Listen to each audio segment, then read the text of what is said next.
Este mensaje no es nada fácil, porque para mí están siendo unos días muy duros. Me costó muchísimo hasta cantar esta tarde, porque la Biblia dice que para cantar hay que estar alegre, y el que está triste tiene que ponerse a orar. Así que a mí me hubiera gustado más estar orando que cantando, por lo menos en el día de hoy.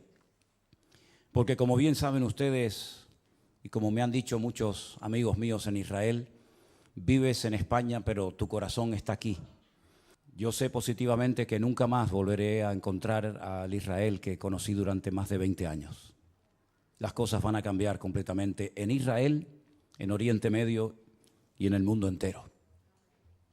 Porque esto no ha hecho más que empezar.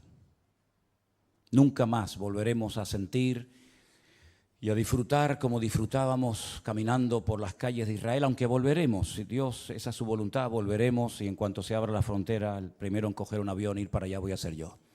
Pero sé positivamente que el mundo espiritual ha cambiado. ¿Saben que la palabra jamás, que tantas veces se ha oído en estos días, aparece 39 veces en la Biblia? 39 veces. La primera vez que aparece el término jamás, aparece en el libro del Génesis, cuando el Señor miró a la tierra y dijo que vio al jamás. ¿Sería aquello un acto profético? ¿Sería que el Señor miró a la tierra y dice que vio, en español dice violencia, pero dice que Él miró a la tierra y vio al jamás? Y lo va repitiendo 39 veces a lo largo de diferentes libros del Antiguo Testamento. Y dice que por ver el jamás en la tierra decidió destruirla y empezar de cero. ¿Será que tantas cosas que estamos viendo es el cumplimiento de profecías que se están cumpliendo delante de nuestros ojos y algunos cristianos no se han dado cuenta? Yo no suelo perder el tiempo escuchando lo que otros dicen en internet de mí o de nuestro ministerio. Sinceramente no tengo tiempo ni deseo perder mi tiempo en esas cosas cuando me dicen, ay, por ahí hay uno que está diciendo esto, por ahí hay otro. Pero en esta semana he recibido algunos mensajes, ¿no? Y concretamente hay un muchacho porque se ha puesto muy de moda utilizar la predicación de un pastor y ponerte al lado, ¿no? ¿Habéis visto eso? Se ha puesto de moda, ¿no? Fíjense, miren lo que dice, ahí viene la palabra, escuchen, atentos hermanos, se ha puesto muy de moda eso, ¿no? Y este muchacho pues cogió una predicación mía, muy honesto el hombre, ¿no? Pidiendo permiso previamente, ¿verdad? Y dice, yo no estoy de acuerdo con lo que este pastor de España dice. Como si a mí me preocuparas cuál es su opinión. Sinceramente no me interesa lo más mínimo cuál es su opinión. Y una de las cosas que dice, a mí me gustaría hacerle muchas preguntas a ese pastor español. Querido, si me estás viendo en esta tarde, cuando quieras, hazme todas las preguntas que quieras. Creo que soy una de las personas más fáciles de localizar del planeta Tierra. Vivo en la isla de Tenerife, concretamente en Santa Cruz de Tenerife. Nuestra iglesia está en la calle Garcilaso de la Vega, número 13, y cuando quieras puedes venir y te respondo a todas las preguntas que quieras, no hay ningún problema. Pero no mientas cuando dices que quieres hacerme muchas preguntas y no las haces. La palabra de Dios nos enseña que los últimos tiempos van a ser tiempos muy difíciles, muy complicados. Y el mensaje de hoy me va a costar un poco compartirlo porque hay tanto material sobre lo que quiero decir. Y yo me he dado cuenta que en los últimos años ha habido como una especialidad que se ha puesto de moda y son los predicadores que predican sin espada. Es decir, los predicadores que motivan a sus audiencias, a sus congregaciones. Y claro, cuando oyes a esos hombres con ese léxico, con esas palabras, con ese carisma que tienen, la gente sale allí inflada, ¿no? Porque, claro, son mensajes que no te comprometen, son mensajes donde todo es serás y tendrás y serás. Dios está contigo, te va a bendecir, te va a abrir puertas, etcétera, etcétera, ¿no? Pero ¿cuántos mensajes han oído usted a lo largo de su vida sobre un tema que ahora les voy a preguntar si ustedes creen en eso o no? La ira de Dios. Yo solamente escuché un mensaje en toda mi vida y acabo de cumplir 62 años, desde los 16, 17 años estoy sirviendo al Señor de una manera u otra. En toda mi vida escuché a una persona que predicó un día sobre este tema tan controversial de la ira de Dios y casualmente fue en esta iglesia, en este mismo púlpito. ¿Se acuerdan ustedes aquel muchacho peladito cubano? ¿Se acuerdan? Él predicó un día sobre la ira de Dios y fue un mensaje excelente. Y después cuando terminó le dije, no es fácil predicar de esto. No es fácil porque nadie está orando para tener a Dios de espalda a nosotros. A nadie le agrada ver tragedias y muertes y guerra. A nadie le agrada. No estamos orando para que esas cosas sucedan. Generalmente nuestras oraciones son, Señor, cuídanos, protégenos, bendícenos, ayúdanos. Pero sabemos que nuestro Dios es un Dios de amor, un Dios de misericordia, pero también se enfada. Y yo veo a Dios cuando su Hijo unigénito, el Señor Jesucristo, cargó el pecado de todos y cada uno de nosotros. El Señor Jesucristo dijo, ¿por qué me has desamparado? Dios dejando a su Hijo solo en la cruz. Porque en ese momento su Hijo era el pecado personificado de toda la humanidad. Si abandonó a su Hijo temporalmente por la situación del momento, ¿cómo no habrá momentos puntuales en la vida de las naciones y de los seres humanos en los que Dios dice, basta, estoy harto, estoy cansado? La pregunta que les quiero hacer es, ¿ustedes creen que este tema de la ira de Dios es un mito, es una fábula, es una metáfora, es algo de lo cual se habla, pero que en el fondo no es realmente así? Dios no se enfada, Dios no se enoja. Hay momentos en los que es verdad, Dios bendice, hace milagros, saca a su pueblo de la esclavitud, les da el maná, los protege de los enemigos, pero también hay un montón de versículos, cientos, miles de textos, donde Dios dijo, cuando claméis no os voy a oír, porque cuando yo llamé no me respondisteis. Y estoy harto de vuestros holocaustos y de vuestras ofrendas y de vuestras fiestas solemnes. Y por cuanto llamé y no quisisteis, vuestra casa quedará desierta. Y si te parece poco, hay un libro que contiene unas palabras que son impresionantes, son tremendamente impactantes y durísimas. Permítame que se las lea. Ahora les digo dónde voy a estar leyendo. Acuérdate, oh Señor, de lo que nos ha sucedido. Mira nuestro oprobio. Y mira nuestra herencia, cómo ha sido traspasada a extraños. Nuestra piel se ha ennegrecido como un horno a causa del hambre. Han violado a nuestras mujeres, a nuestras vírgenes las han violado. Y han colgado a nuestros príncipes y no respetaron a los ancianos. Se han llevado a los jóvenes y los muchachos han desfallecido. Los jóvenes dejaron de cantar. Cesó el gozo en nuestro corazón. Nuestra danza se ha convertido en luto. Cayó la corona de nuestras cabezas. Ay de nosotros, Señor, porque pecamos. Por esto se entenebrecieron nuestros ojos. Mas tú, Señor, permaneces para siempre y tu trono de generación en generación. No estoy leyendo un poema, estoy leyendo la Biblia. En el capítulo 5 del libro de Lamentaciones.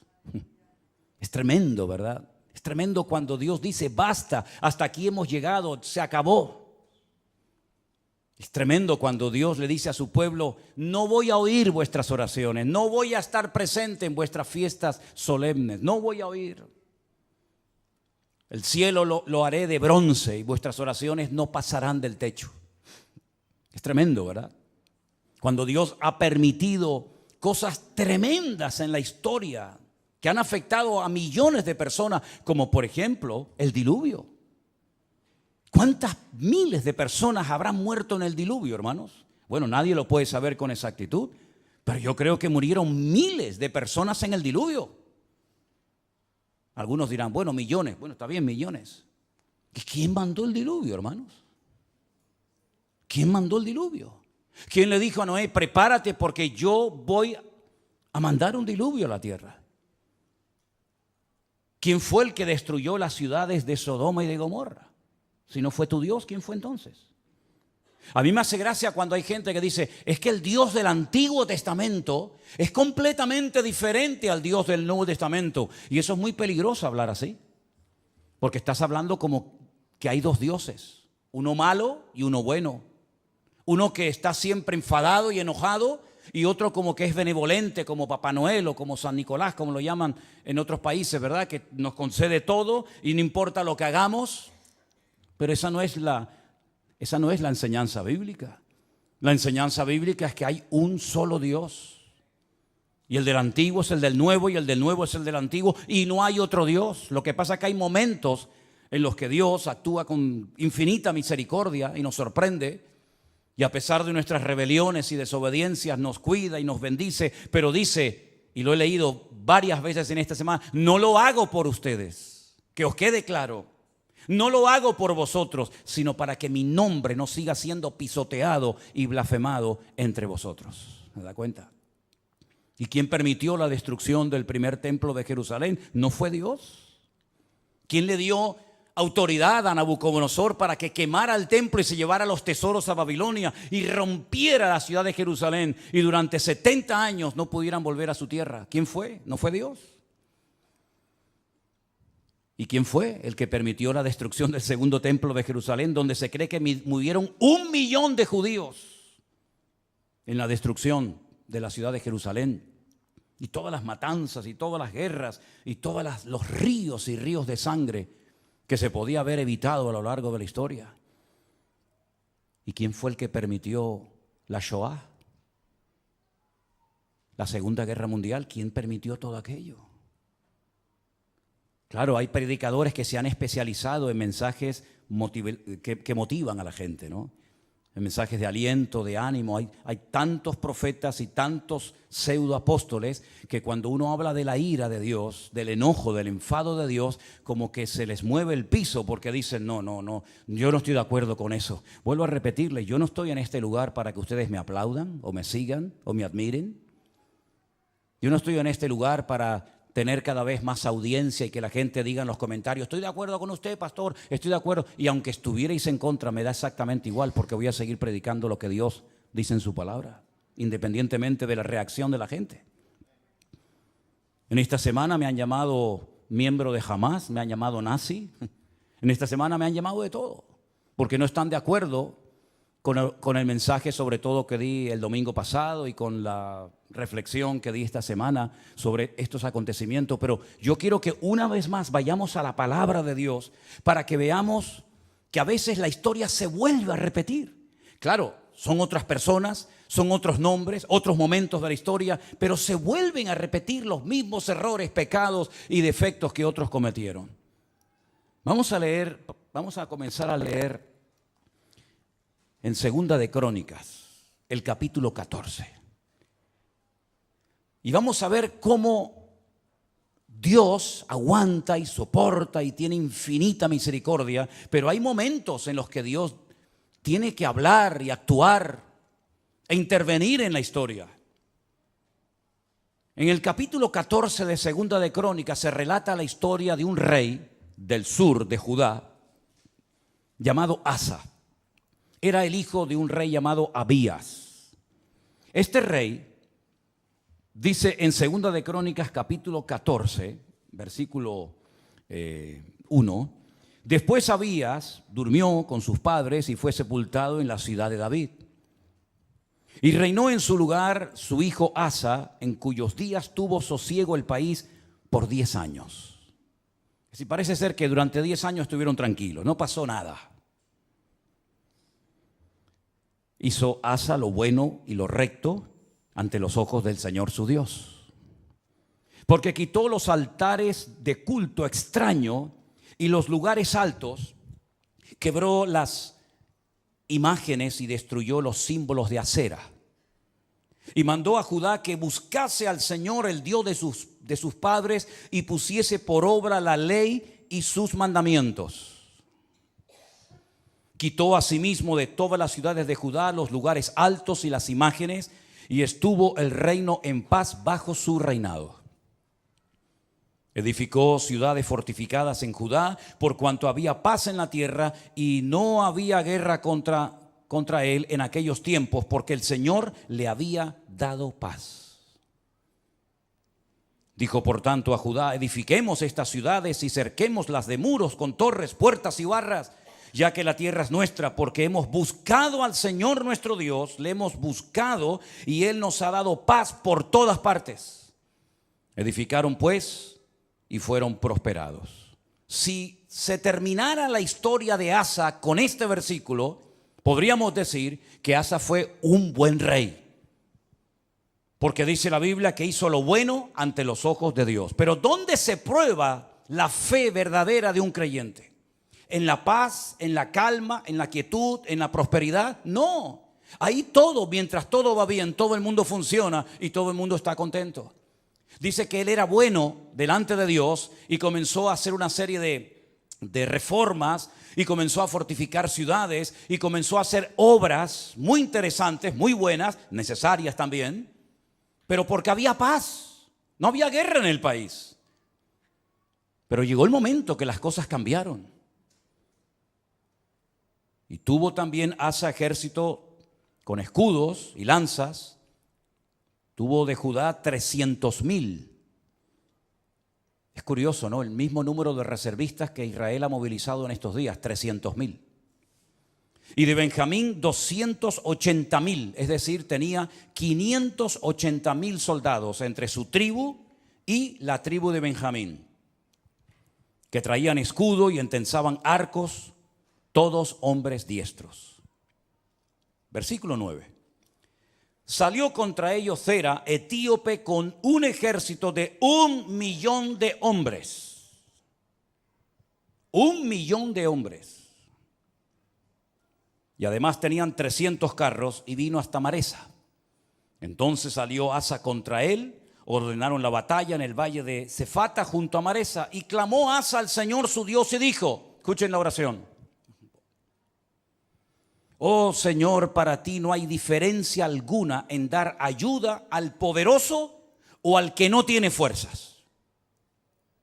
Ayúdanos, Señor Dios nuestro, porque en ti, ¿qué dice?, nos apoyamos, y en tu nombre venimos contra este ejército. Casi igual que las palabras que David pronunció cuando fue a pelear contra el gigante Goliat. Tú vienes contra mí con espada y jabalina, mas yo voy contra ti en el nombre de mi Dios. Ahora Asa casi dice lo mismo.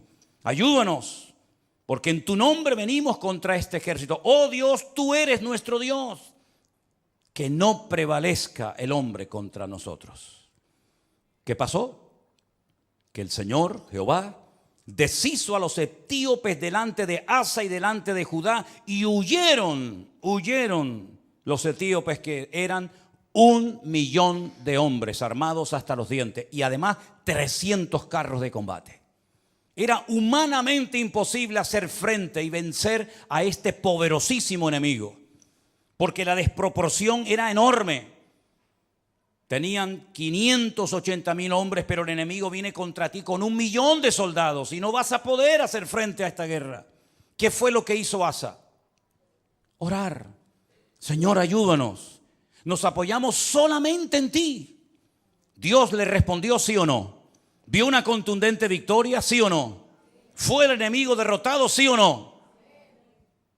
Bueno, con esta victoria ya Asa tenía que tener más que interiorizada y aprendida la lección de que si oramos y nos apoyamos solamente en Dios, Dios siempre nos va a ayudar. No importa el momento, no importa la dificultad, no importan nuestras limitaciones. Nosotros nos apoyamos en nuestro Dios, que no conoce ningún tipo de limitación, y siempre el Señor saldrá victorioso. ¿Cuántos dicen amén? Perfecto. Al poco tiempo, capítulo 15, vino un tal Azarías, hijo de Obed, un profeta digamos ambulante, no muy conocido, pero dijo cosas muy interesantes. Salió al encuentro de Asa y le dijo: oídme, Asa y todo Judá y Benjamín, el Señor estará con vosotros si vosotros estuviereis con él, y si le buscareis, será hallado de vosotros, mas si le dejareis, él también os dejará. Esto funciona así. Muchos días ha estado Israel sin verdadero Dios, sin sacerdote que enseñara y sin ley. Pero cuando en su tribulación se convirtieron a Jehová, el Dios de Israel, y le buscaron, Él fue hallado de ellos. ¿Cuántos dicen amén? Es decir, la palabra que el Señor le está dando a través de este profeta al rey Asa es tremenda.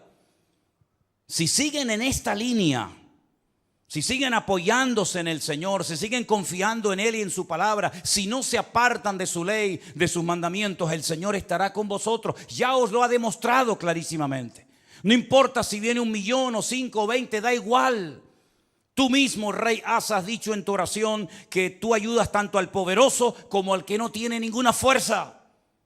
Porque el ejército o la victoria no depende de nosotros, sino depende del Señor, porque no es con espada, no es con ejército, es con mi Santo Espíritu, dijo el Señor. Y él lo vio, el Señor se lo demostró. Este hombre se animó tanto con aquella palabra, con aquella contundente victoria, que siguió haciendo cambios y siguió haciendo reformas tremendas en todo el país. La Biblia dice que llevó al pueblo a un momento, a una reunión muy solemne, versículo 11, o 10 si quieren.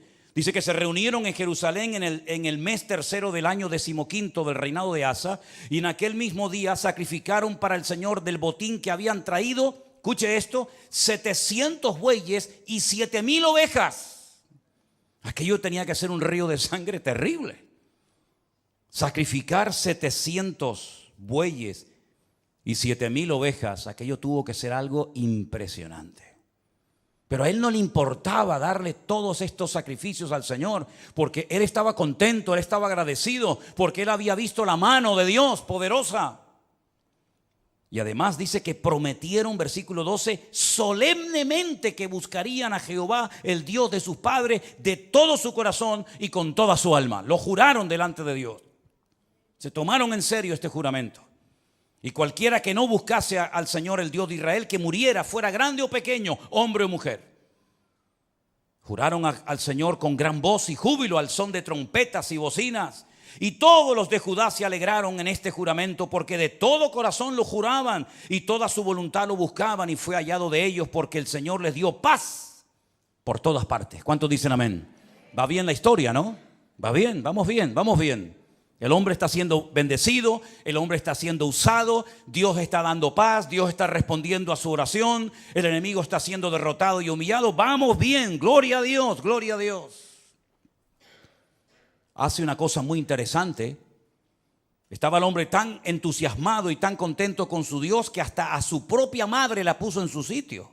Miren lo que le dice a su madre, o lo que hace con su madre en el verso 16. Aún a Maaca, la madre del rey Asa, cuidado, no era una cualquiera, era su propia madre, la depuso de su dignidad, porque había hecho una imagen de acera, y Asa destruyó la imagen y la desmenuzó y la quemó junto al torrente del Cedrón. A su propia madre le dijo: no voy a permitir, por muy madre que seas de mí, que tengamos entre nosotros una imagen de esta acera. La destruyó, la desmenuzó y le prendió fuego en el torrente de Cedrón. Ese torrente, ese barranco que hay entre el monte Moriah del templo y el monte de los olivos. Le prendió fuego. Y en el versículo 18 dice que trajo a la casa de Dios, al templo, todo lo que su padre había dedicado y lo que él había consagrado. Y dice: plata, oros, utensilios. Llevó un montón de cosas. La generosidad brotó en su corazón. Y dijo: voy a llevar a la casa de Dios, al templo, oro y plata y utensilios de todo tipo. Tremendo. Si terminara, repito, la historia del rey Asa con este capítulo, podríamos marcharnos a casa diciendo: gloria a Dios, por fin nos encontramos un buen rey. Porque lamentablemente no todos fueron buenos, hubieron algunos que fueron terribles.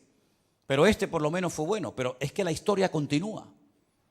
La historia nos lleva al capítulo 16, donde dice que en el año 36 de su reinado, tuvo mucho tiempo como rey, subió Baasa, el rey de Israel, el que estaba en el norte. Ya el país se había dividido. Recuerden esto, hermanos. Estaba Judá al sur con la tribu de Benjamín, y las 10 tribus al norte adoptaron el nombre de Israel. Y entonces el rey de Israel, en este caso se llamaba Baasa, va contra él, fortifica la ciudad de Ramá para no dejar salir ni entrar a ninguno ¿Y qué es lo que hace Asa? Se supone que tenía que hacer exactamente lo mismo que ya había hecho y que le había dado tan buenos resultados, ¿sí o no? Orar, clamar al Señor, apoyarse en el Señor y poner en práctica el juramento que habían hecho. Nos apoyaremos en ti, confiaremos en ti. Lamentablemente no hizo eso, no lo hizo. ¿Qué es lo que hace? Sacó Asa la plata y el oro de los tesoros de la casa de Dios. Es decir, ayer los entregué al Señor, hoy los vuelvo a tomar. Ayer los consagro para uso exclusivo del templo y ahora tomo todo eso que no es mío, son parte de los tesoros de la casa de Dios, y lo que hace es que se los envió a un tal Ben-Hadad, rey de Siria, que estaba en Damasco. ¿Y este qué pinta aquí? ¿Quién es este rey de Siria, este tal Ben-Hadad? ¿Qué pinta este hombre en todo esto? Bueno, le dijo: hay alianza entre tú y yo como la hubo entre tu padre y mi padre. He aquí yo te he enviado plata y oro para que vengas y deshagas la alianza que tienes con Baasa, el rey de Israel, a fin de que se retire de mí. Consintió Ben-Hadad con el rey Asa y envió los capitanes de su ejército contra las ciudades de Israel y conquistaron Gijón, Dan, Abel-Maín, las ciudades de aprovisionamiento de Neftalí. Y oyendo esto, Baasa cesó de edificar a Ramá y abandonó su obra. Entonces el rey Asa tomó a todo Judá y se llevaron de Ramá la piedra, la madera con la que Baasa edificaba, y con ella se edificó la ciudad de Jeba y a Mizpa. Problema solucionado. Ya está. Pero esto no fue agradable ante los ojos de Dios, porque aunque humanamente hablando se salió con la suya, le doy dinero a un rey de Siria, Ben-Hadad, para que me apoye en la guerra, para que se ponga en contra de mi enemigo. Yo le pago, yo le doy una cantidad enorme de dinero, aunque vacíe la casa de Dios, y así me quedo tranquilo. Pero es que resulta que en aquel tiempo a los profetas, y lo dicen otros textos de la Biblia, se les llamaba videntes, porque eran los que veían, los que leían las circunstancias, los que interpretaban el mundo espiritual. Por eso se les llamaba por un tiempo a los profetas videntes, porque veían más allá de lo natural. Porque lo natural, como he dicho muchas veces, es un reflejo de lo espiritual. Y ahora viene este vidente, este profeta, y le dice al rey Asa: por cuanto te has apoyado en el rey de Siria y no te apoyaste en el Señor tu Dios, por eso el ejército del rey de Siria se escapó de tus manos. Los etíopes y los libios no eran un ejército numerosísimo con carros y mucha gente de a caballo. Le recuerda el pasado, le recuerda la historia, lo que Dios hizo por él. Con todo, porque te apoyaste en Jehová, Él los entregó en tus manos. Porque los ojos del Señor contemplan toda la tierra para mostrar su poder a favor de los que tienen corazón perfecto para con Él. Y ahora le dice: locamente has hecho esto. Locamente has hecho esto. Porque de aquí en adelante habrá guerra contra ti. Has abierto una brecha, has abierto una puerta en el mundo espiritual, y a partir de hoy tu vida va a cambiar radicalmente, pero para mal, no para mejor. ¿Qué hubiera hecho usted, hermano y hermana, o yo, si nos viene un profeta como este, Hanani, y nos amonesta y nos dice esta palabra? ¿Qué hubiéramos hecho? Señor, perdóname, lo siento. Así como el profeta Natán, ¿se acuerdan cuando fue a la casa del rey David y le dijo: tú eres ese hombre, tú has pecado por culpa tuya? El nombre de Dios ha sido blasfemado y pisoteado en el mundo de los gentiles. Y David dijo: Señor, perdóname, no quites de mí tu Santo Espíritu, ¿verdad? Y ten piedad de mí, etcétera, etcétera. Lo mismo tendría que haber hecho Asa, ¿sí o no?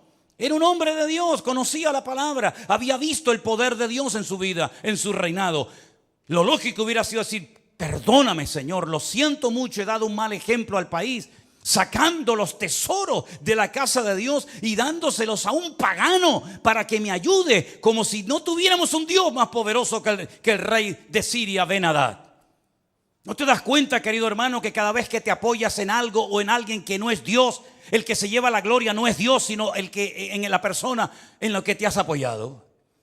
Locamente has actuado. Tú, un hombre de Dios, no tiene que actuar de esta manera. Un pueblo que conoce a su Dios no puede caer en estos errores. ¿Qué dije el domingo pasado? Hay cosas que se hacen en este país o en el tuyo o en muchas naciones de la tierra que no es que estén bien, pero bueno, digamos que no afectan tanto al mundo espiritual. Pero Israel no puede permitirse ser como los demás. Israel no puede imitar a los demás perdiendo su identidad, apoyándose en lo que nunca tenían que haberse apoyado y olvidándose de su Dios. Porque Israel no es un país cualquiera. Israel tiene que ser un punto de referencia para todo el mundo. Tiene que ser una luz entre las naciones, que ese fue el propósito por el cual, o uno de los propósitos por el cual Dios los llamó.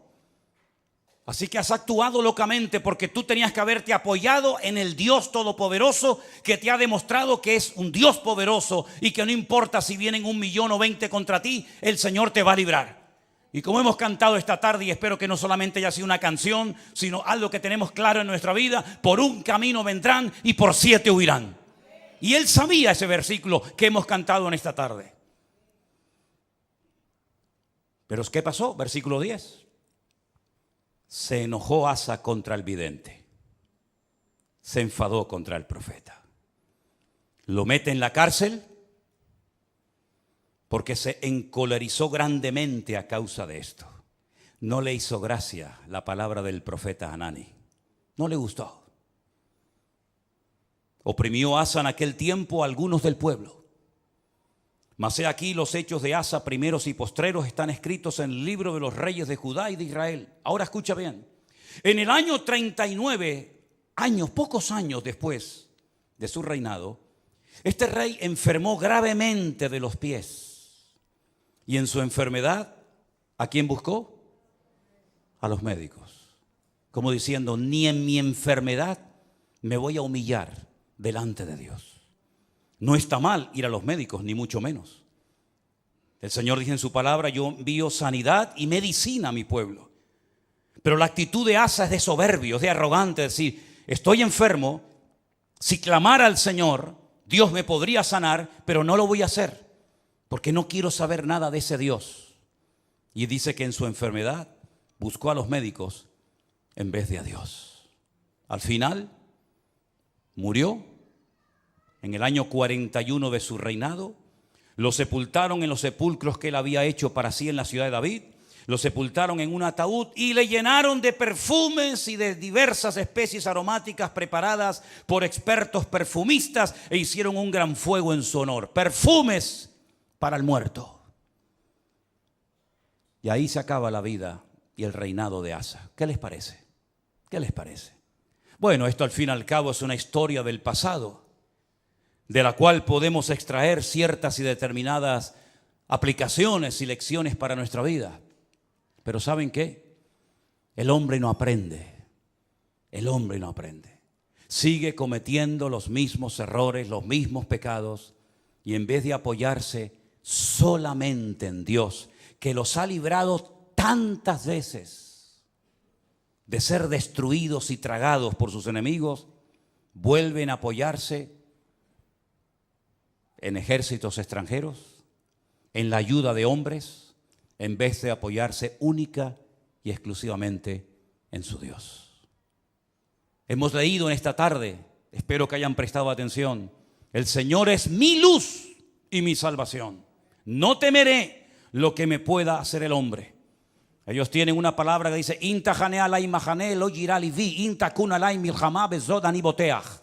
aunque un ejército acampe contra mí, no temerá mi corazón.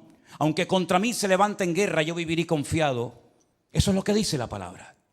Pero eso no puede ser solamente un texto bíblico. Eso tiene que ser una realidad cada día de nuestra vida.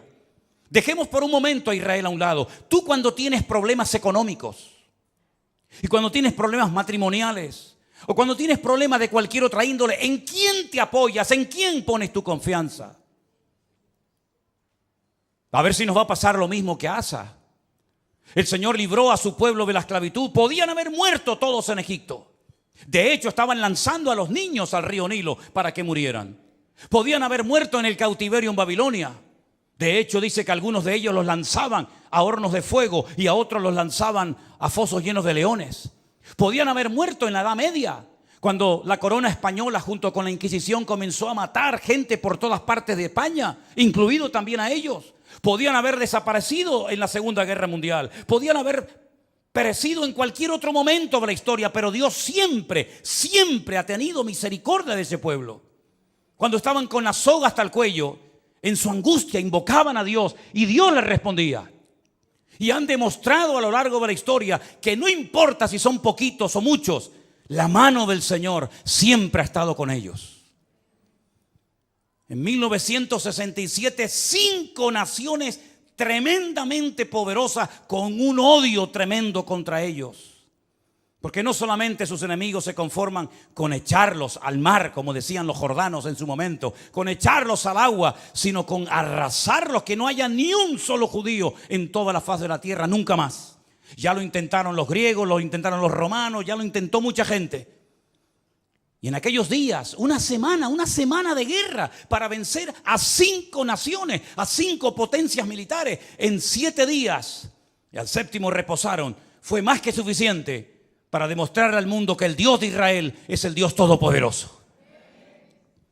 Porque ahora no hacen lo mismo. Porque no claman a Dios. Uno tiene que tener una lectura diferente a lo que dicen los medios de comunicación, la prensa, la radio, la televisión, porque si no caemos en el mismo error de los demás. Hablamos como los demás, opinamos como los demás. ¿Qué es lo que está pasando allí ahora mismo? ¿Qué es lo que está sucediendo espiritualmente hablando? Que de eso no te va a hablar nadie. Te va a decir que se quedaron dormidos, te va a decir que se despistaron, te va a decir que estaban de relajo, de fiesta, te van a decir 20.000 cosas, que falló el Moshá, que falló el Chimbet, que falló todo. Pero ¿quién va a dar una lectura espiritual de toda esta cuestión? Nuestra fuente de información no es Internet. Nuestra fuente de información no son los periodistas. Nuestra fuente de información es la Biblia, es la palabra de Dios. ¿Cuántos dicen amén? Vamos a ir a la Biblia a ver qué es lo que nos dice, porque hemos visto que cuando una persona se apoya en Dios, no importa si viene 1.000.000 de soldados contra ti, tú lo puedes vencer. No importa si es un gigante enorme, profesional de la guerra, se le puede vencer. No importa si la ciudad tiene doble muralla, se le puede derrotar. Pero también la palabra de Dios nos habla muy claramente que a veces hay ciertas y determinadas circunstancias que frenan la bendición de Dios. En Isaías, capítulo 24, miren qué texto tan impresionante. Isaías capítulo 24, verso del 1 en adelante. Si quieren, así lo leemos.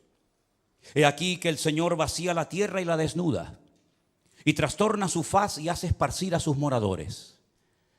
Sucederá así como al pueblo, también al sacerdote, como al siervo, así a su amo, como a la criada, a su ama, como al que compra, al que vende. Se está acoplando el monitor, hermano. Tienes que bajar el monitor. Hace rato se está acoplando. Al que presta, al que toma prestado, como al que da logro, así al que lo recibe. La tierra será enteramente vaciada y completamente saqueada, porque el Señor ha pronunciado esta palabra. Se destruyó, cayó la tierra, enfermó, cayó el mundo, enfermaron los altos pueblos de la tierra. Escucha bien el versículo 5. Ahí está la respuesta. Sube. La tierra se contaminó bajo sus moradores. No estamos hablando de Japón, no estamos hablando de Latinoamérica. Es el profeta Isaías hablándole al pueblo de Dios. Hablando de su pueblo, de su tierra, y les dice: la tierra se ha contaminado debajo de vuestros pies. ¿En qué se basa el profeta para hacer semejante declaración? Ustedes han traspasado las leyes. Número 2, han falseado el derecho y han quebrantado el pacto sempiterno. Quédense con esas 3 cosas. Falsearon el derecho, traspasaron las leyes y quebrantaron el pacto sempiterno. Aquí está la clave, mi hermano. Ahí está la respuesta que Dios da en su palabra. Por supuesto, estudié el texto en hebreo, y cuando dice leyes, dice Torot, porque está en plural. Si fuera la ley, diría Torah, pero como dice las leyes, dice Torot. las leyes de Dios las habéis traspasado, las habéis quebrantado. Falsearon el derecho, hoc. Hoc es otra palabra que significa obligaciones morales, normas de convivencia, las habéis quebrantado también. No solamente lo divino, lo religioso, la Torá, los Torot, los mandamientos inspirados por el Espíritu Santo, dados a través de Moisés en el monte Sinaí, los habéis quebrantado. No solamente eso, sino que también habéis modificado las normas, habéis manipulado vuestras obligaciones y habéis permitido ciertas y determinadas cosas que van en contra de la palabra que ustedes saben como pueblo de Dios que no se deben ni se pueden hacer. Y además de todo eso, lo que ha sucedido es que el pacto sempiterno, fíjate qué palabra tan interesante. Una cosa es eterno, otra cosa es sempiterno. Parece lo mismo, pero no es igual. Nuestro Dios no es sempiterno, nuestro Dios es eterno, porque no tiene principio ni tiene fin. Pero el pacto que Dios hizo con el pueblo de Israel tiene principio y no tiene fin.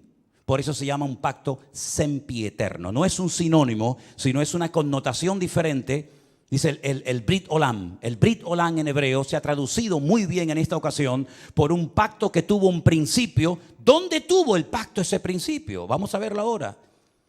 Para posicionarnos y ver a qué se refiere la palabra de Dios cuando dice que llegaría un momento en la historia en el que el pueblo de Israel quebrantaría los Torot, la ley de Dios, los Hoc, las normas de convivencia, las obligaciones de un país y además el pacto sempiterno.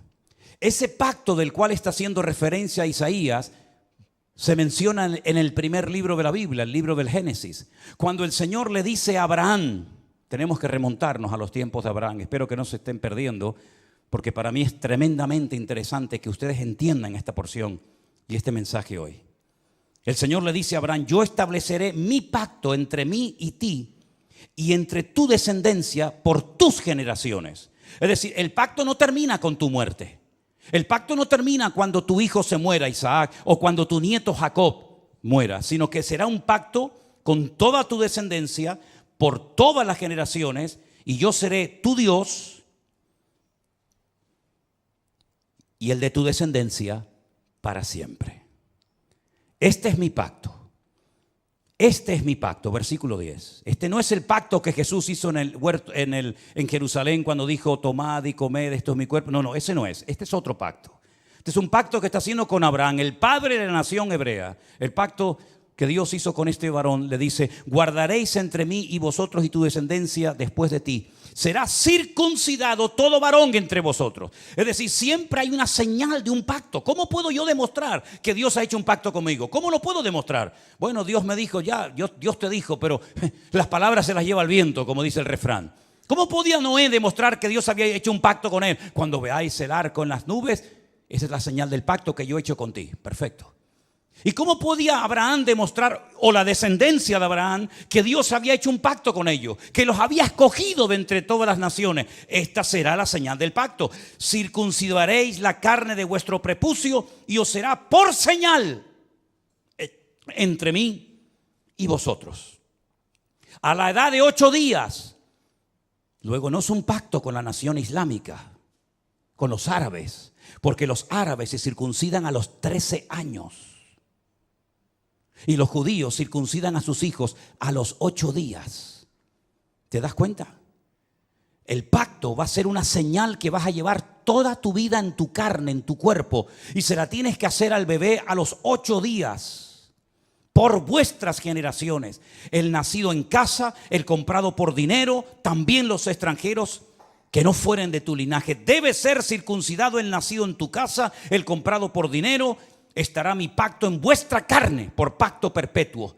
El varón incircunciso, el que no hubiere circuncidado la carne de su prepucio, aquella persona será cortada de su pueblo, ha violado mi pacto. Da igual si son religiosos o no, si son creyentes o no, si son practicantes o no. No hay ni un solo varón de Israel que no sea circuncidado, ni uno. No van a la sinagoga, no leen la Torá, no practican los mitzvot, no se ponen los tefilín, no hacen ningún tipo de manifestación religiosa, pero a nadie se le ocurriría tener un hijo y no circuncidarlo. Eso no se negocia.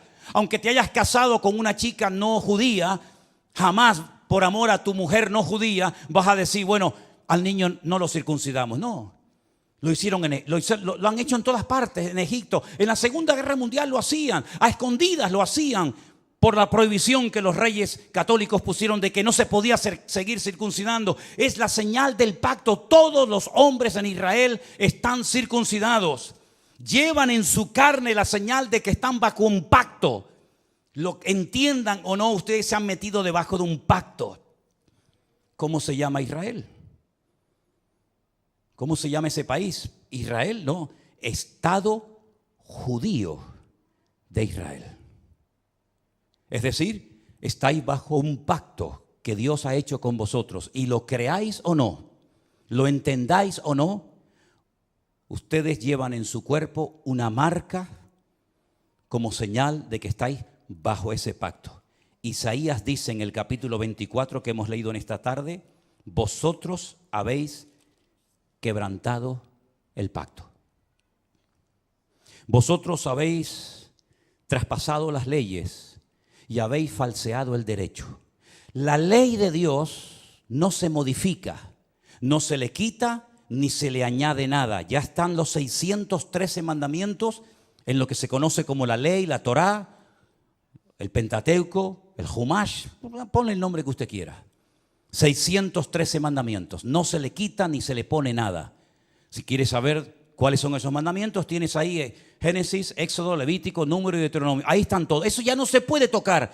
Pero las normas, las reglas, tienen que ir en consonancia con la ley de Dios, ¿sí o no? ¿Quién se tiene que adaptar? ¿El hombre a Dios o Dios al hombre? El hombre a Dios, ¿no? Luego, cuando en la Knesset, ¿qué es la Knesset? La Knesset es el parlamento israelí, donde están todos los partidos políticos, los de derecha, los de izquierda, los árabes, todos están allí. En la Knesset se aprueban leyes y esas leyes tienen que ir en consonancia con la palabra de Dios, porque ustedes están bajo un pacto y lo saben porque llevan la señal de ese pacto en vuestra propia carne. ¿Me siguen o no? Ok. Vamos a conocer al presidente del parlamento israelí. Se los presento a todos ustedes. Ahí lo tienen. El presidente de la Knesset de Israel se llama Amir Ohana, presidente de la Knesset, presidente del parlamento israelí, judío, circuncidado, faltaría más. Veamos lo que nos dice la Wikipedia en su vida personal. El señor Amir Ohana y su pareja Alon Haddad formaron una familia homoparental con un hijo y una hija que concibieron a través de la subrogación gestacional de una mujer de Oregón, Estados Unidos.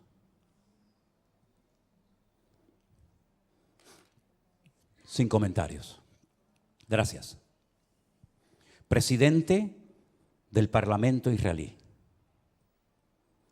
Vosotros habéis traspasado mis leyes, habéis pervertido el derecho y habéis quebrantado mi pacto. Alguien dijo, no es una frase mía, cuando nos distanciamos de Dios y de su palabra, ponemos nuestra vida en peligro. ¿No les parece a ustedes? Pero la palabra de Dios dice, sin santidad nadie verá al Señor. Llámese Israel, llámese sudamericano, llámese latino, llámese como se llama. Sin santidad nadie verá al Señor. No es un título, una nacionalidad, un pasaporte lo que nos salva, sino el apoyarnos única y exclusivamente en Dios y en su palabra. Pero ahora resulta que ya están tranquilos porque el tío Sam les ha dicho, yo estoy con ustedes. Antes se llamaba Ben Haddad, ¿se acuerdan? Ben Haddad. Ahora se llama señor Biden. Pero qué lástima que no haya un Ananí en Israel hoy por hoy. Porque si Juan el Bautista levantara la cabeza y entrara al parlamento israelí, bueno, ya entró en su época, ¿no? Cuando aquel rey llamado Herodes, ¿se acuerdan? ¿Se acuerdan el rey Herodes? Aquel títer, aquel monigote que ni era rey ni nada, pero lo habían nombrado los romanos, le habían dicho, tú vas a ser el rey de Israel. Qué valientes fueron los magos de Oriente, ¿se acuerdan? Cuando vienen seguramente en un viaje de días, de semanas o tal vez de meses y llegaron a Belén, al Herodión, donde vivía el rey Herodes, y le dijeron, venimos a adorar al rey de los judíos porque su estrella hemos visto en el oriente. Y Herodes habrá dicho, ¿el rey de los judíos soy yo? No. Tú eres un estrellado. Nosotros venimos a ver a aquel que es digno de recibir toda honra y toda gloria. Y dice que cuando llegaron, se postraron y lo adoraron, ofreciendo sus tesoros de oro, incienso y mirra. A ese rey perverso y terrible llamado Herodes, llegó un día Juan el Bautista, que algunos habrán dicho, cállate la boca, no digas nada.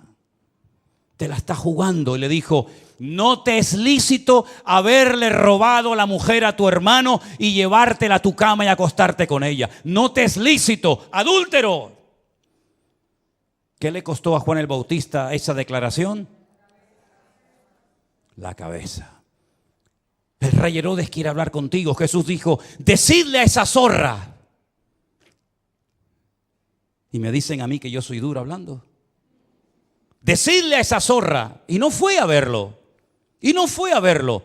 Y cuando aquel soberbio, arrogante romano le dice, ¿no me hablas? Llevo una hora interrogándote, te puedo librar de la mano de tus verdugos y no me contestas. No sabe que tengo autoridad para librarte. Y es entonces cuando el Señor dice, tú no tendrías nada que hacer contra mí si mi Padre no te lo permite. Aquí no se mueve ni una sola hoja de un árbol sin permiso de nuestro Dios. Y no hay nada que ocurra en las naciones de la tierra, y menos en esa tierra santa para Dios, donde Él es el dueño de la tierra, que no lo permita el Señor. ¿Se dan cuenta cómo tenemos que clamar por misericordia más que nunca, mis queridos hermanos? Con semejantes personajes, con semejante panorama, que Dios tenga misericordia de nosotros. Miren esta fotografía. Miren esta fotografía. Estamos en la ciudad de Tel Aviv. Un montón de gente. Sería muy bueno que la ampliaras. Sí, yo sé que se va a perder mucho de lo que dice, pero ahí hay una reunión de oración. Fueron a orar. Y judíos, por temor a que en otras naciones no les dejaran en público hacer una reunión de oración, viajaron expresamente en esos días de Yom Kippur a Israel, porque todos los años se hace en una plaza pública en Israel, se hace un acto de oración, de perdón. Y entonces estos judíos, algunos mayores, otros jóvenes, familias enteras, viajaron a Israel para poder participar en público en las calles de la ciudad de Tel Aviv de una reunión de oración. Y mire lo que dice en la parte de abajo. Las personas que se mudaron a Israel sintieron miedo en el único lugar donde no esperaban sentirse amenazados por su judaísmo. ¿Quién impidió esa reunión de oración? ¿Jamás? ¿Hezbollah? Los de la banderita de colores y toda la tropa que les acompaña interrumpieron una reunión de oración. ¿A quién molestaban? ¿A quién le podía hacer daño que un montón de gente allí oraran a Dios pidiendo por la nación? ¿Qué problema, qué daño puede hacer eso? En esa plaza, unos días más tarde, en esa misma plaza, ponemos la siguiente fotografía, por favor. La gente se reúne y enciende velas para recordar a las víctimas de Israel. ¿Casualidad? Díganme lo que quieran. Díganme lo que quieran. Pero en esa plaza, una semana atrás, los echaron prácticamente a patadas para que no oraran por Israel. Y una semana más tarde, en esa misma plaza, tuvieron que ir a poner velas a recordar lamentablemente, en ese acto de salvajismo terrible que hemos visto, a las víctimas que murieron. ¿Qué les parece, hermanos? ¿Qué les parece? Empecé este mensaje haciéndoles una pregunta. ¿Ustedes creen en la ira de Dios? ¿Ustedes creen que Dios se enfada, que podemos hacer lo que nos da la gana y no pasa nada? Sigan jugando con Dios, sigan. Tarde o temprano te darás cuenta que con Dios no se puede jugar. Es mejor decir no soy nada a decir soy judío, soy cristiano, soy evangélico, soy creyente y vivir peor que la gente del mundo. Yo decía hasta hace unos días, ya no lo voy a volver a decir más porque sería un insulto, ¿no? Yo decía que esta gente que entró hizo esas cosas terribles que no tienen ni nombre, y lógicamente no vamos a poner ninguna escena de esas, se portaron como animales, y me equivoqué. Los animales no se comportan así. Alguien dijo recientemente, si los seres humanos todos tuviéramos corazón de perro, no habría guerras en el mundo. Porque dicho sea de paso, la palabra perro en hebreo es kolev. Kelev. Kol, lev. Todo corazón. Kol, todo, lev, corazón. El perro se llama en hebreo todo corazón. ¿Cuánto echo de menos a mi perro? ¿Cuánto echo de menos a Trotsky? ¿Cuánto lo echo de menos? Los viajes que he hecho con él, los días que he viajado solo por ahí, durmiendo en cantidad de lugares y siempre a mi lado, siempre ahí, ¿verdad? Ustedes saben que era mi sombra. Cuando vivíamos enfrente de la iglesia, saltaba el muro, aunque tenía ya las patitas con problema y con dolor, saltaba y se metía aquí en la iglesia y aquí se quedaba quietito, ¿verdad? Si fuéramos todos los seres humanos con corazón de perro, no veríamos estas cosas terribles que hemos visto. 150 personas que no se sabe lo que va a ser de ellas, niños, en fin, no quiero ni mencionar la palabra. ¿Qué les parece, hermanos? El único que puede solucionar esto, ¿saben quién es? Dios. ¿Saben quién va a ganar la guerra esta? Dios es el que la va a ganar.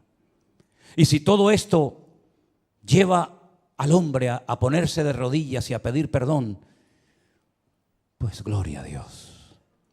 Porque lean ustedes esta semana Sofonías, lean ustedes Joel, lean ustedes Miqueas, lean ustedes el libro de Jeremías, lean ustedes, hermano, el libro de Lamentaciones y os vais a dar cuenta cuántas muertes, cuántas guerras se podían haber evitado si el pueblo hubiera puesto su apoyo y su confianza solamente en Dios. Y no he mencionado lo peor.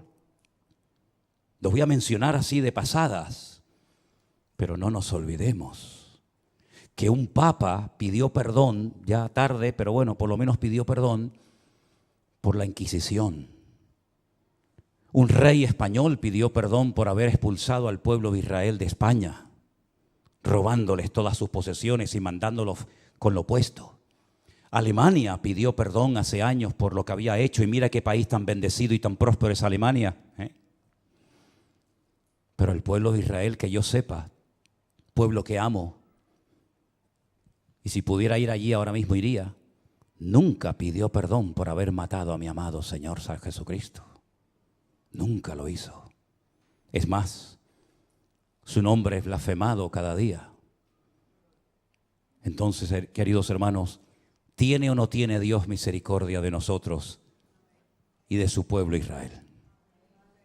Por lo tanto, mis queridos hermanos, o espabilamos y doblamos nuestras cabezas, o los próximos seremos nosotros.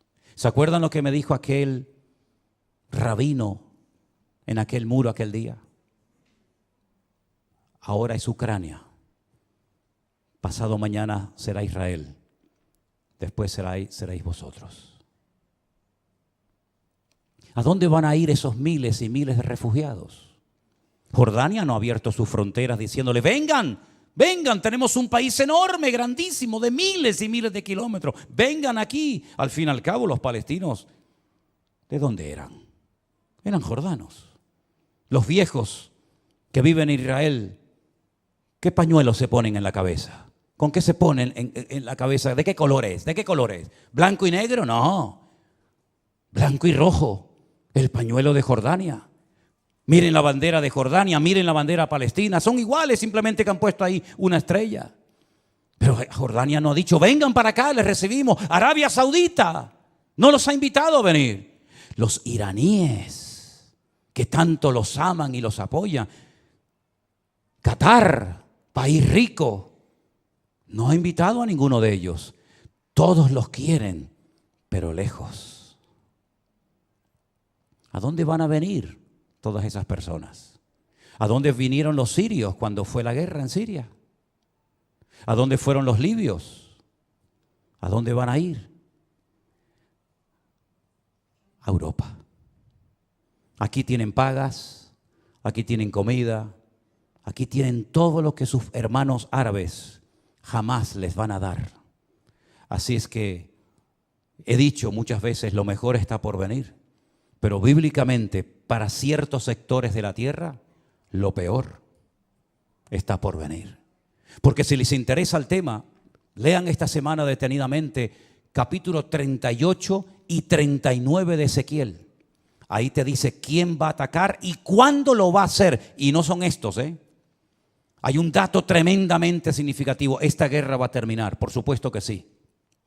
Y todo volverá supuestamente a la normalidad. Volverán a estar tranquilos porque ya se han quitado un enemigo de encima. Lean Ezequiel 38 y 39 y te dice cuándo va a atacar el de arriba. El de arriba. ¿Quién es el de arriba? El del norte. El oso. Te dice cuándo van a hacerlo y cómo va a morir y el tiempo que tardarán enterrando muertos. Es impresionante. Es que la Biblia es el periódico de mañana. Por eso hay que leerla y escudriñar las Escrituras. Así que Dios tenga misericordia de nuestras vidas. Amén, hermanos. La pregunta es, y termino, ¿cómo es posible que este pueblo tan inteligente, de tantos premios Nobel, no se dé cuenta de todo lo que está sucediendo? Bueno, la palabra de Dios nos enseña que están ciegos. Están ciegos. Lamentablemente la ceguera de Israel es tan tremenda, que por inspiración del Espíritu Santo, un profeta dijo de ellos lo siguiente, y con esto termino. Isaías capítulo 29. Deténganse y queden maravillados. Cegaos, embriagaos, pero no de vino, y tambalead, pero no de sidra. Porque el Señor derramó sobre vosotros. ¿A quién le está hablando Isaías? A Israel, no a nosotros. En ese momento Isaías le estaba predicando al pueblo de Israel y le dice, el Señor derramó sobre vosotros espíritu de sueño. Cerró los ojos de vuestros profetas. No hay profetas en Israel. No hay profetas. Ellos dicen que los únicos que pueden tener Ruach HaKodesh, es decir, al Espíritu Santo, son los profetas. Y como no hay profetas, el Espíritu Santo no está en Israel. Lo dicen ellos.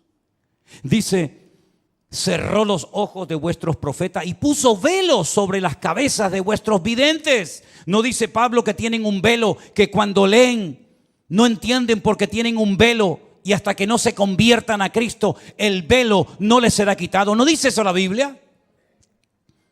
Toda visión os será como palabra de libro sellado, el cual si dijeren al que sabe leer y le dijeren, lee ahora esto, él dirá, no puedo porque está sellado.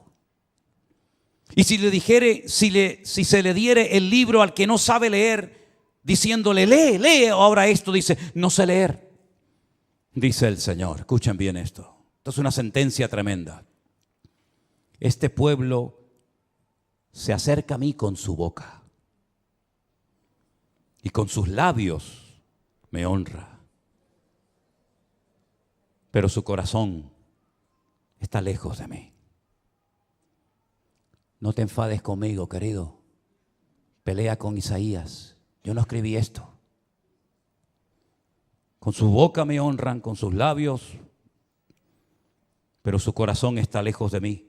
Porque su temor de mí no es más que un mandamiento de hombres que les ha sido enseñado.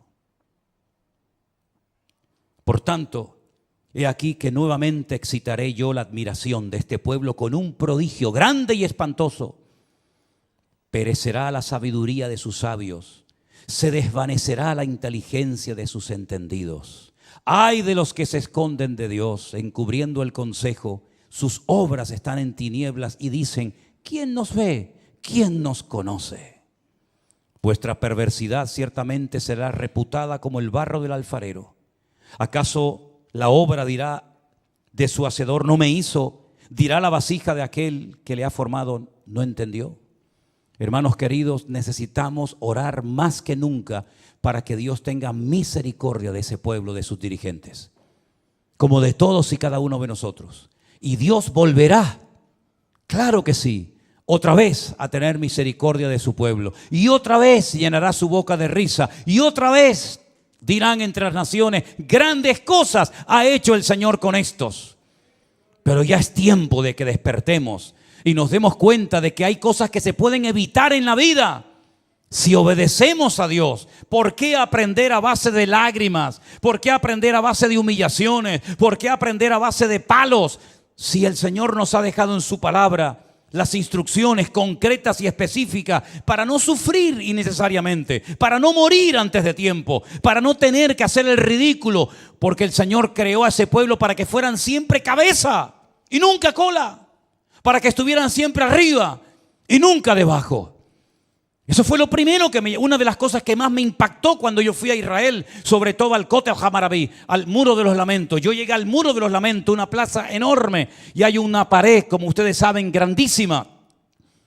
Y allí están los judíos orando 24 horas al día, siempre orando, con sus movimientos, con su Torah, con sus salmos y con sus historias. Y cuando levantas la cabeza dice: ¿y ahí arriba? ¿Quiénes están ahí arriba orando? Esas mezquitas que están ahí arriba, aquella de Al-Aqsa, el domo de la roca donde Abraham subió a sacrificar a Isaac. ¿Quiénes están ahí arriba? No, arriba están los árabes. ¿Arriba? Sí, están arriba. ¿Y abajo? ¿No os dais cuenta que hasta en lo natural el Señor nos habla y nos dice: es que yo no diseñé a mi pueblo para que estuvieran abajo.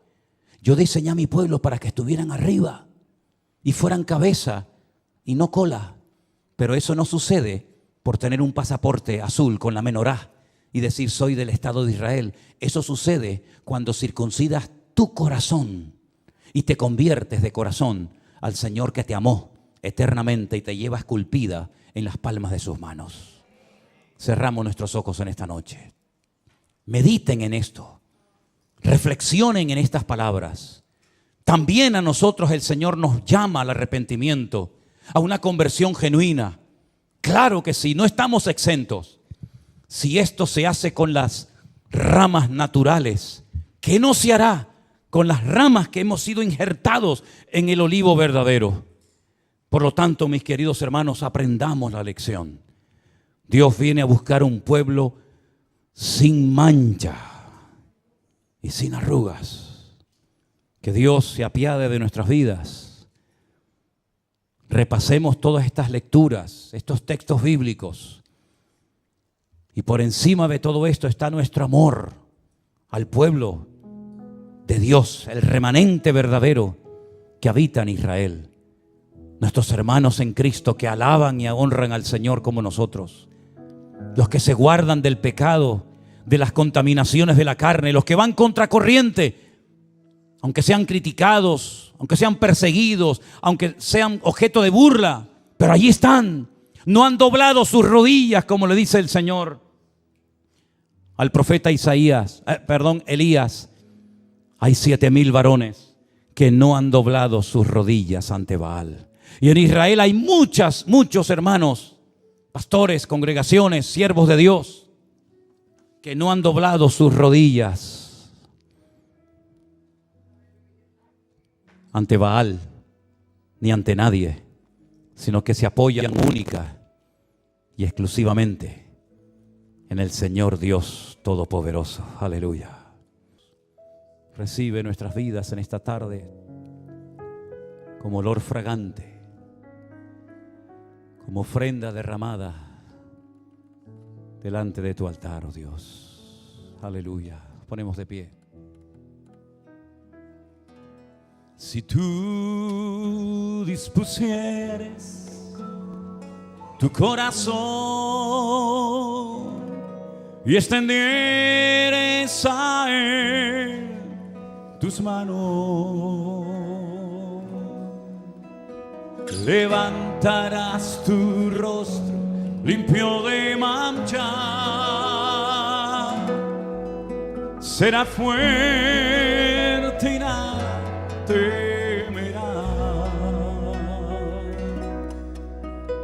Te acostarás y no habrá quien te espante. Aleluya.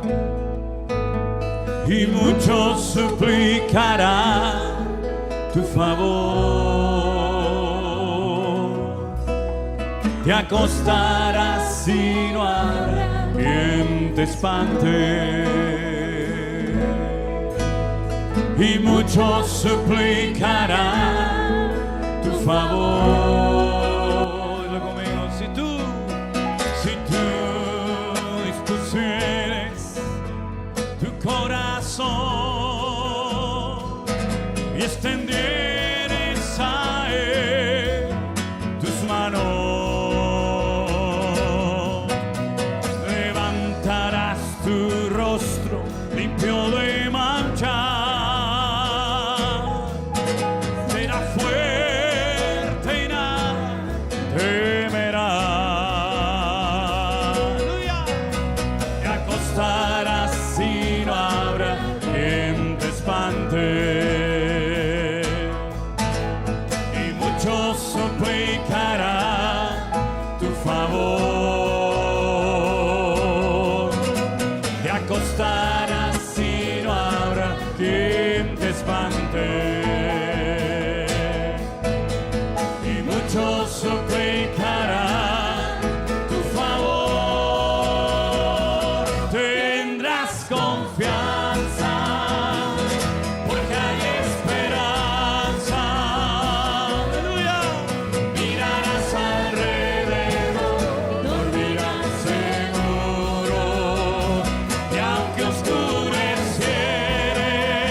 Gracias, Jesús. Gracias, Señor Jesús.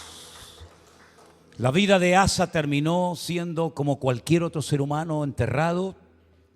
Y dice la Biblia que su ataúd la llenaron de especies aromáticas y de perfumes para el muerto.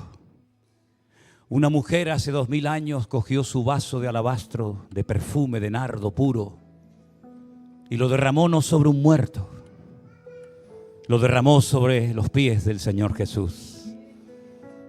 Y el Señor Jesucristo dijo: en todas las naciones de la tierra se hablará, se contará lo que ella ha hecho, porque para el día de mi sepultura lo ha profetizado en esta ocasión. No inviertas tus tesoros y tus mejores perfumes en muertos. Deja que los muertos entierren a sus muertos, dijo el Señor. Y ven tú detrás de mí y predica mi palabra. Que en esta semana no te apoyes en muertos, porque cada vez que te apoyas en algo o en alguien que no es Dios, estás actuando igual que Asa. Igual. No te llamas Asa, te llamas como te llames. Pero cada vez que te apoyas en algo fuera de Dios, el Señor nos susurra al oído y nos dice: locamente has actuado. ¿No me tienes a mí en tu corazón? ¿No me tienes a mí en tu vida? ¿No te he demostrado que estoy contigo?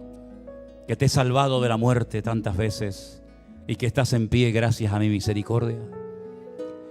Desarrollemos la costumbre de apoyarnos solamente en Dios. Cada vez que la gente nos escribe y nos dice: pastor, ayúdeme, yo digo: mire, hermana, apóyese en Dios. Busque a Dios de todo corazón.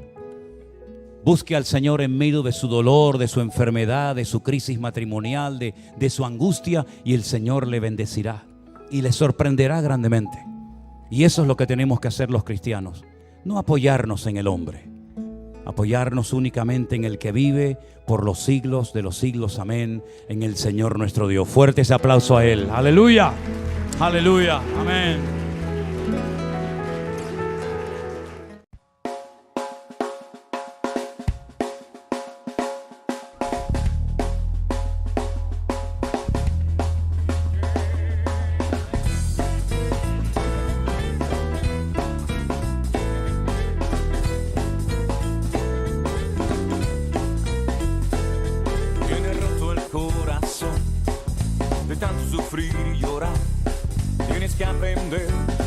Descansar en Dios. No importa lo que te dijeron, no importa lo que te hicieron, tienes que aprender a descansar en Dios.